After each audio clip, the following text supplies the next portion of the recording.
Hi,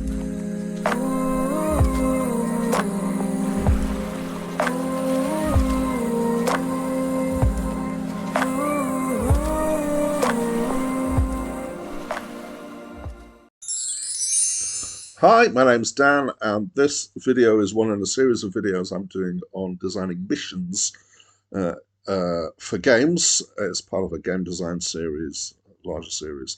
And this one is part of a pair where I'm going to talk about thinking about mission design from the perspective of the story for your game. So it goes with the video that's after this in the list, which is about think about missions from the point of view of gameplay. So we're going to look at why story-based design is important. There's some obvious reasons. So there's potentially a better emotional experience because you have it tied into the emotional hooks of the story. And of course, so one consequence of using story-driven missions as well is that it provides motivation for the player to play the game and keep pushing forwards. And finally, it aids design once you've got some kind of hook that you're building any element of your game on, that can aid the design process. So we're going to look at how story can drive the structure of your games and some thoughts about how to go from your story to a set of missions. And this is fairly straightforward stuff. So we're going to use the story structure to help us think about the mission structure. And the way that we're going to do this is we're going to go from story to missions by taking the story and splitting it into acts. Now, most stories will do this fairly naturally. There'll be some kind of breakdown at a kind of high level of the different phases of the story. A lot of stories, some people would say they break down into 3 acts naturally, but that's not necessary. It can be somewhere in the, small handful, somewhere between 2 to 5 or 6 or something like that. And then taking each act, you can, split your act into scenes and think about if you were writing this story out as a book, or if you were doing this as a film, how would you break this story down into individual nuggets of action? Or whatever it is that's going into your story, and then once you've got it broken down into those, then the question is, can each scene easily become a mission? And this is the most straightforward transference that you can make. But there are some questions to be asked about this, and some thoughts that I want to throw in about whether you should automatically make each scene in your story become a mission.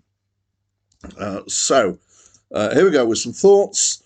The first one is that if the hero does it in the story, whatever it is, any kind of action or I guess decision as well, then the player does it. And that's a fundamental principle of designing story-based games, is that you need to give the player this control so that they feel that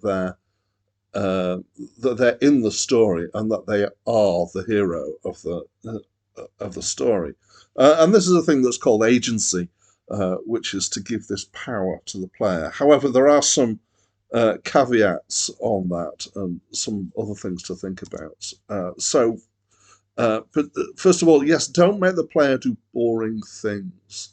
I know this sounds obvious. Stories usually skip through the boring parts of, potentially of the narrative. If the hero has to kind of kick their heels for several days, waiting for something to happen, that usually doesn't take up very much of a book. However, this is not always the case, and sometimes in the story you want to emphasize and you want to make it so the reader understands this boring phase, and so you do talk about it for a while, and that's part of the story and a part of the emotional journey for your hero, is this boredom. However, I think there are some very specific things in stories that you really don't want to transfer to your player. and one of them is boring things, because you're going to lose your player if you make them to do too many boring things. So you might want to rethink that element of a story if you've got a bit where you want the hero to be bored. Um, Another one is to keep in mind the timing and the flow of the game, because you may have had that implicitly or explicitly in mind when you're designing the story for your game. But the timing when you're playing a game is not the same as the timing when you're telling a story or writing a story. The two are subtly different. And you need to bear in mind the fact that if you've got missions that if you fail them, you can repeat them, and that's quite a common thing, then then that also has an effect on the timing and the flow of the game. And the last thing I want to talk about in this is about cutscenes. Okay, so when you're when you're turning a story into a game, it's tempting to use cutscenes at various points.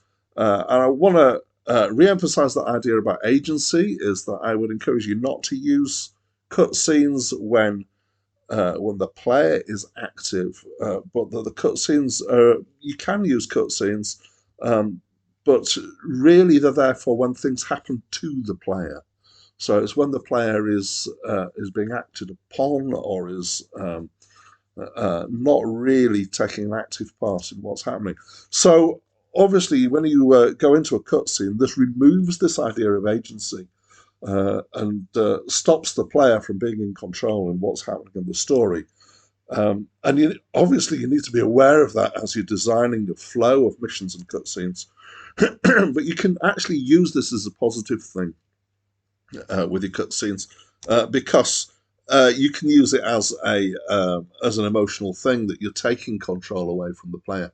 And if you're in a situation where the hero might feel that they're out of control because things are happening that they're not being able to influence, then that's a really good candidate for cutscenes. I do want to put in a special plea about cutscenes. Please, please, please make cutscenes replayable. So this is one of my, I have loads of them, but it's one of my particular bugbears in game design. A bee in my bonnet, you might say, is that you need to understand the dynamics of what happens with a player in their real world situation as they're playing games, and particularly cutscenes have some issues surrounding them. And one is that a cutscene is a time when they might get interrupted. In fact, any time during gameplay, they might get interrupted. Normally, during gameplay, they can pause. And so, if somebody else in the household comes and asks them a question, or the phone rings, or their Amazon delivery arrives at the door, then they can pause the game. But at cutscenes, often you can't pause. And the problem with that is, so please, make them so that you can pause them. That would be even better. But the problem is, if you get to the end of the cutscene and you haven't paid attention, you've been distracted by something else, and if there's been important information that you need for playing the game in the cutscene, then you need to make that cutscene replayable. Or it may be that cutscenes often happen at the end of some kind of mission or some kind of chunk of gameplay, and the player may have decided that they're going to stop playing at this point. So they stop playing, they have the cutscene, they stop the game, they switch off, and then they come back a while later, and they may have forgotten what's happened in the cutscene. So it's helpful to be able to make these cutscenes replayable, or at least have some way of repeating the information in textual form. My personal favourite for cutscenes, I'm not sure I've ever seen this done to my satisfaction in a game, would be to have a full set of video controls with cutscenes, so that you can fast forward, skip forwards, pause, rewind, replay little bits, and also every time you've had a cutscene, for it to go into a list of cutscenes that you can access through a menu so that you can review them. Okay, so that's a whole lot of stuff there about cutscenes, but I hope you get some ideas about how you can use stories to drive your gameplay, and in particular the mission design.